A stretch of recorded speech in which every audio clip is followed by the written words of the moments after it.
দুরন্ত একাদশের বিপক্ষে নামের ভারে এমনি এগিয়েছিল দুর্বার একাদশ। তবে অদম্য বাংলাদেশ টি-20 কাপের তৃতীয় ম্যাচে পেসার খালেদ আহমেদ যেন নিজেকে আলাদাভাবে চেনাতেই মাঠে নেমেছিলেন। মাত্র 23 রান খরচায় 4 উইকেট নিয়ে দুরন্তকে কম রানে আটকে রাখতে মুখ্য ভূমিকা রাখেন তিনি। ম্যাচ সেরা হয়েছেন এই পেসারই।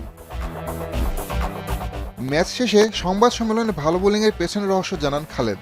প্ল্যানিং বলতে কি, আমার চেষ্টা ছিল লেন্থে হিট করা।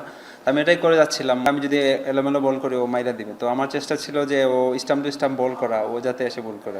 এদিকে দল হারলেও আলাদাভাবে নজর কেড়েছেন আব্দুল গাফফার সাকলাইন। নিজের ধারাবাহিক সাফল্যের কারণও জানান তিনি।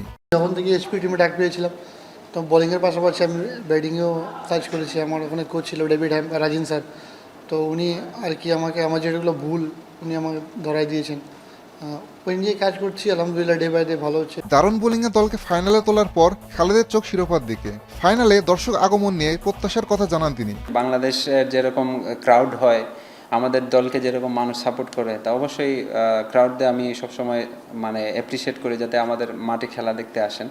তো আমি বলবো বিশ্বকাপে যেতে পারি না, বাট আগামী যে 9 তারিখে ফাইনাল হবে, আমরা চাইবো যে পুরো মাঠ ভরা দর্শক থাকে।